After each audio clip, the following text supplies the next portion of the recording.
We want people to leave a Raynes show feeling welcomed and seen. Everyone has a different experience, but we do want them to feel like we see them, because we do. I mean, and it's so deeply important.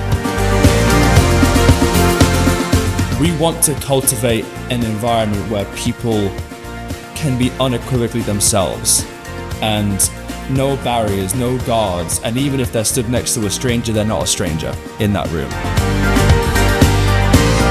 The show is so high energy. I think it's a very freeing place to be and a very accepting room.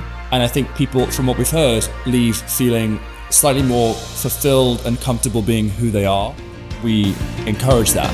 I guess I can see how you go crazy, desperate and restless, baked and bored and scared that you'll end up. I wrote my first song when I was 13, and since then, that is the only thing I've thought about, and I just have wanted people to hear even a song that I wrote. And I can live with all the voices in my head, but it's so quiet without you.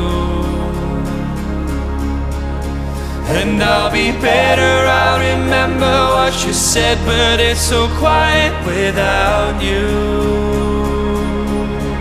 So quiet without you. We have been playing since 2017, so that must be coming up to 8 years together now. We sort of jokingly, but not so jokingly, say that we only really started playing this past couple of years, really. I think we have over 100 songs and drives and folders. People ask, are we working on like a new album or a new project or whatever? And the answer since we started has just been yes.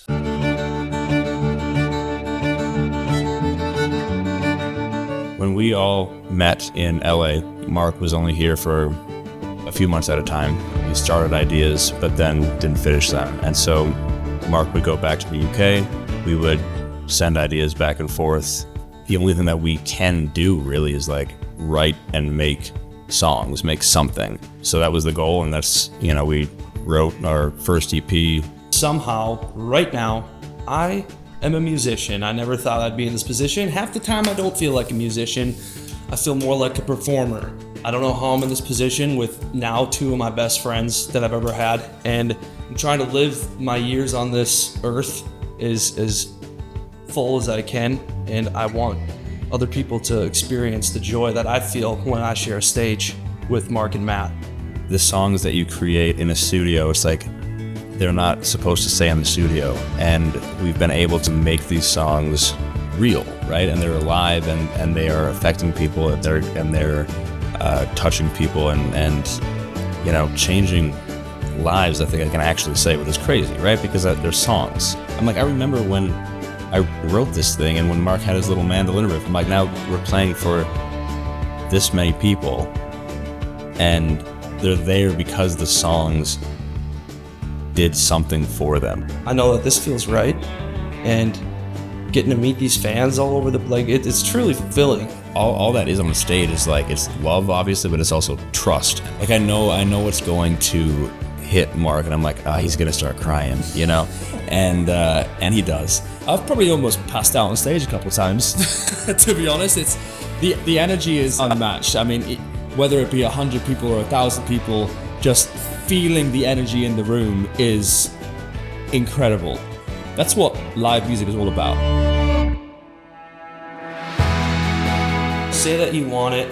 Matt wrote that ages ago, before he even knew Mark and I. That was a song that I had written, I think when I was like 19, maybe 20. And it was just a demo version. And so that was like before Mark or Joe were like even in my life. We have always loved that one. And it kind of, that one just kept growing and growing and growing. And we could, if you can't get it out of your head, then you have to do something with it. It's the song, like it's just massive and it's gorgeous, and it's been stuck in our heads for 8 years. We started playing that one, and I remember vividly rehearsing that in LA. at a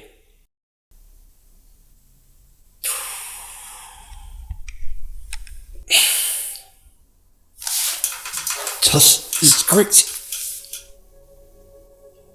Before we met the wonderful Crystal, we had a different manager. And he just passed away recently from a plane crash. Said that you own it. And he was in that room with us when he rehearsed that for the first time. And every time I hear the new production that Matt put on and Mark's vocals, and it just, everything, the harmonies, it takes me back to being in that room, singing those gang vocals together, and just looking around and just, it was me, Mark, Matt, and Gonzo, and every time I hear that, I listen to that song, it's highly emotional for me. Yeah, that one hits so hard for me, and it's tough to hold it together playing that on stage. And we played that in Salt Lake City, and I had to turn around because I was getting emotional. Now I know that's gonna get better. When we found out that we had been booked for Bottle Rock was the most incredible feeling, I think, to date since this band has been in action. We found out over a text, and I'm not lying to you when I say this. Literally, this is what I did. Bring it on. Let's go. I've always said that one of my dreams growing up with the dream to be a musician was if I see my name or the band name on a festival poster, and I've always said I don't care how small the font is, that for me is a big checkbox on the road to making it, whatever that means. You have these dreams, and when they start to become a reality, it's like, oh, it's quite crazy. We shall see, but it's freaking me out. I can't wait to be there, and it's going to be just amazing. We say a dream come true a lot, but like that is a literal specific, like not even just a goal, but like a dream that I've had while I've been asleep for 20 years. It actually is like terrifying, right? Because it's been in your head this whole time, and now it's real. And I think with Bottle Rock, I mean, it's gonna be great. I have no idea what to expect really beyond that, but I know, we'll be ready for it. The way we perform, and when we get up on that stage and we start playing these songs and the emotion we pour into those, we are going to take these people on a freaking journey. What do you think is going to happen?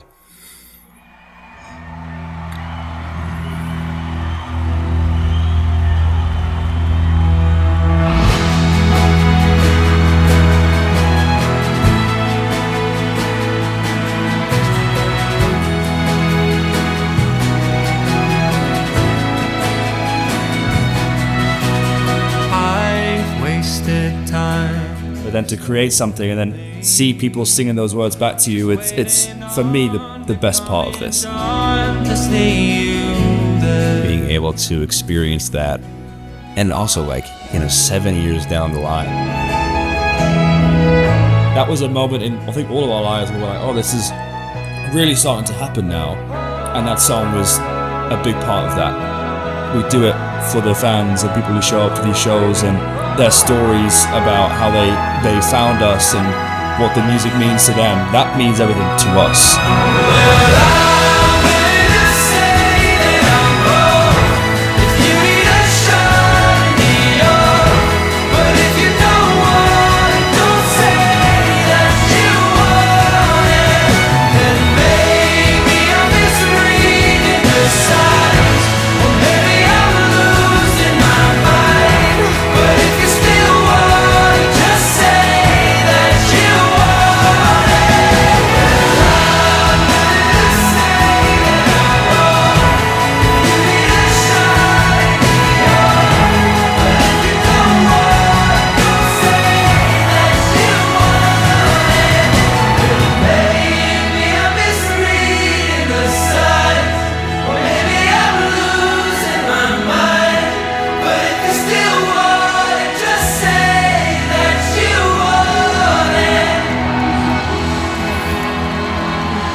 Man, if you missed Bottle Rock, The gates will be golden when we get where we're going someday.